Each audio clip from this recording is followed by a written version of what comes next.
What is going on, everybody? It is Saturday evening. We have spent the entire day running around getting parts. As you guys can tell by the video, this video is going to be, or by the thumbnail, I'm sorry, this video is going to be about what you can get at Harbor Freight for $650. We needed for the upcoming ODSS season, some of the races we're going to be attending. We are going to bring a toolbox. So Mason bought his own toolbox for my house, and we were able to stock it up with everything. Got some Allen wrenches, screwdriver set, pry bars, pick set, some miscellaneous stuff in there. Here, why don't you come over here and you do the tour? Do your tour. What we got in here? Let us know. All right. Got some wrenches and extensions. Yeah. Sockets. You guys see, you can pretty much get everything you're going to need at Harbor Freight to do pretty much any basic repairs at home. I don't think there's anything in here that you wouldn't have. Maybe a couple small things, but it really just depends on what you're doing. So yeah, for probably not even a 20th, probably we'll just say a 10th of the price of higher brand name tools, which we still use, you know, the bigger name Snap-on, Matco, stuff like that on you know, specialty tools and stuff like that. But for everyday stuff, I mean, Harbor Freight's really stepped their game up, and a lot of their tools are really good. We use them a lot every day. So we also picked up some drag radials this morning for Mason's truck. As you guys can see, we lowered down the don't mind the 4 pounds of Bondo on the bedside. We lowered his truck. We took the 4-inch block out and set it completely down on the axle.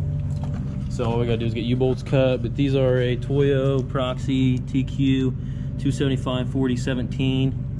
Picked these up used. I mean, they've never been used, but we did get them private party from somebody. Got a really good deal on them. So you can see the size comparison, how small that is, and with the 355s, that should be a perfect size tire. We're thinking if we had 410s, we probably wouldn't go with that small of a tire, but with 355s, it should move down the track pretty quickly. So yeah, you guys can see it. That's what 650 will get you at the old Harbor. Someone did mention in one of the other videos, commented about this hood, saying that we should just try to wet sand it down, and I do agree 100%. It still has tiger stripes a little bit, but I think if we go through and wet sand these runs with some 2000, it's all nice and cured up now. It should come out all right. We're thinking it's definitely probably not going to need to be resprayed, so that's nice. It's going to save us a lot of time, as I think right now it's probably close to like 100 days until Rudy's season opener, so we want to be there in this truck. So it's getting there. We're just trying to get stuff done. Today we didn't really get a lot done because we had to run around all morning, but yeah. Also forgot to throw in, oh, those aren't part of the Harbor Freight collection, but These were Black Friday deals. those are Black Friday deals. But he also was able to get a creeper. It seems like every time we are using one creeper, we need another one, so we have 2 creepers. Picked it up. That was included in the 650 from the Harbor. So yeah, overall. Also, I don't want to disappoint you guys, but my brother has been talking really hard about maybe just keeping this motor for something else and parting out the rest of that truck. So probably shouldn't have mentioned that. Hope you guys aren't too upset about it, but he's kind of wanting to just put the motor in something else and sell the rest of the truck. So I don't know, we'll see what happens. He'll probably change his mind by tomorrow. Those of you guys that are new to the channel, this is I think it's a 2001 original engine, P-pump 24 valve with a compound setup. This is I think it's an industrial injection or a Crazy Carl's compound setup. It's a 66 over a 75 T6, T3, And this is a 13 millimeter pump built by Columbus Diesel in Ohio. It flows roughly 650 cc's. We pulled the engine because it's leaking oil really bad. We initially thought it had a blown head gasket, but it just ended up being a radiator line right here under pressure. It was a pinhole that was shooting just a small amount of coolant up, and it was looking like it was leaking from the head gasket. But the head gasket's fine, but we're obviously still going to throw a new head gasket on while it's out, and then do like oil pan, tap it cover. Hopefully it goes back into that truck. I want to see it continue to go back in that truck, but I don't know. He'll probably he's been talking about parting it out, so we'll see. I did get the flatbed painted. I painted underneath it. I don't know, I think I put that in a clip last night, but I got cut off early. But I did get the flatbed. I painted it with Rust-Oleum paint, rolled it on underneath so that way it won't rust. It's a lot more solid. Welding it from the bottom was definitely the way to go. It doesn't make any noises where the floor is not tied down good. Feels pretty good. All I got to do now is weld the seam in the middle, 2 pieces of C-channel on each side, build the backing plate, and then a headache rack, and she will be good to go. At some point, I'll show you guys. I need to step out here, see if we can see. Oh, look at this. This is blizzard conditions. As you guys in Indiana know what I'm talking about. But this is the Fummins, and I have my transcooler back here, but I need to hook up the wiring for it. I have a standalone wiring harness, and basically I'll pull one of these transmission fittings lines off, and then put a it's a little like I don't know what you'd call it. It goes in between this dash 8 fitting and the cooler itself, and it's a thermostat. So once it gets to 180 degrees, I'll run it to a relay to kick the fans on, and then once it gets to like 160, it'll kick it off. Something cool for you guys. Let's see if this thing will start. It's like 0, 40 mile an hour freaking winds. See if she'll start up.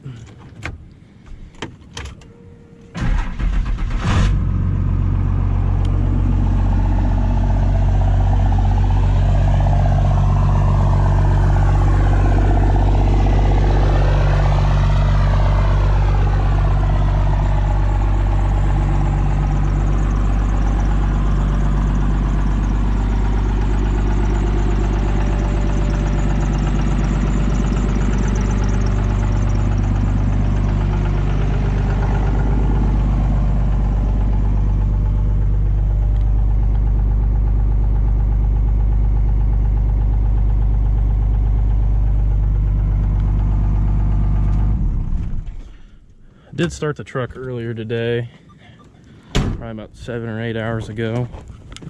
Still fires right up. P-pump 24 valve, can't go wrong.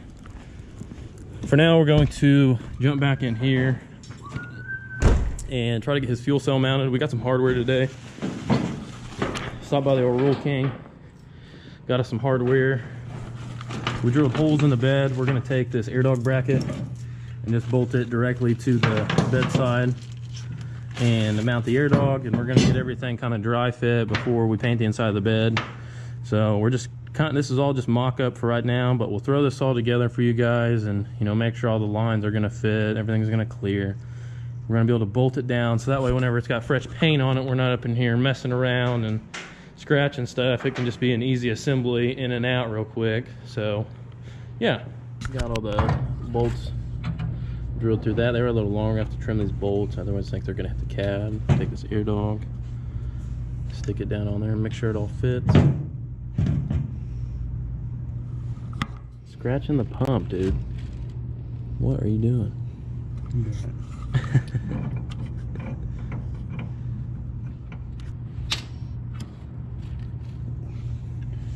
Don't scratch it. Boom. Look at that.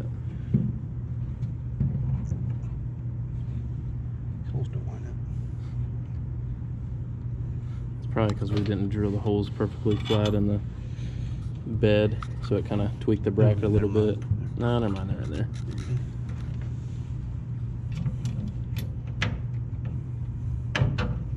Looks like it's gonna fit pretty nice. Clears everything up top.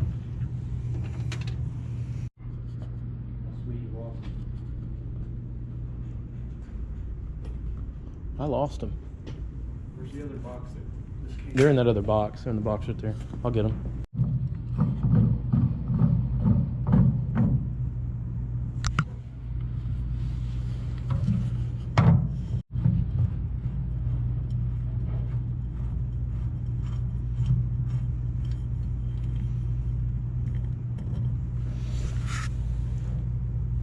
It's gonna look good.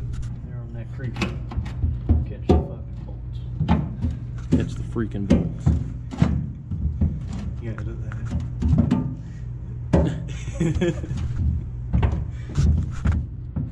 All right, guys, we got the regulator mounted, nice and tucked away in the corner there. This really isn't going to take up a huge amount of bed space, but it's never going to get used as a bed anymore. The wheel wells on this truck on the bed are starting to rust out, as you can see over there. So rather than letting it eat the complete bed away, Mason has decided for now, all we're going to do, we're just going to cut them up and grind it smooth and just run no wheel wells. It's really not going to be that big of a deal. Don't think so anyways. So it will not have wheel wells in it, and plus that's going to drop a little bit of weight. We're not going to go crazy and cut this bed up.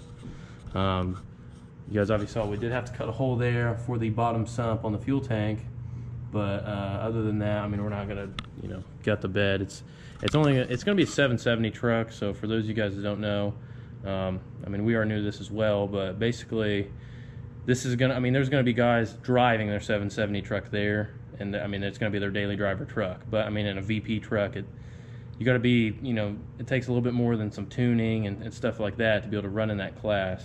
I mean, the common rail guys usually probably have like injectors. I'm actually just gonna stop talking about this stuff right now because I don't wanna be wrong. But most of the common rail 770 trucks, the guys daily drive them. So I'll just say that much.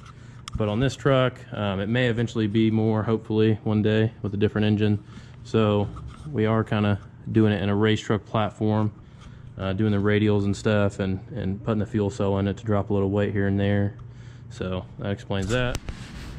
Got that dent done. That dent's done. This dent's done. This dent's done. We got a low spot right here we need to fix. And then we got a little low spot down here. That one's done. Jump over here on this other side. So there's 2 dents down there. And then we'll take an eraser wheel and get all this factory pinstripe off. And just scuff the rest of it up to where it's nice and even.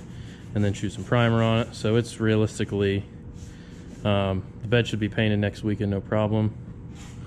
So, jump over here on this side. There was a lot of Bondo here, but I mean, there's still quite a bit of Bondo in this dent, but most of it will be sanded out. We've got, watch out for a second, let me show them. Got 1 dent right here that was done. This one's done. That one's done. That one's done. I think that's it. This side's ready to go. Other than that, same thing. Take the factory pinstripe off, and then it'll be good. The only other flaws with the bed, like I told you guys, are the wheel wells, but we're gonna just cut those out for now. Got some primer sprayed on those areas that we were doing some work on.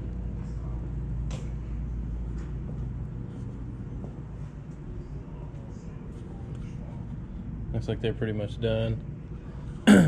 Just have to go through and feather all that stuff out, but yeah, that's gonna wrap up the end of the video. If you guys like it, be sure to leave a comment, let us know what you think.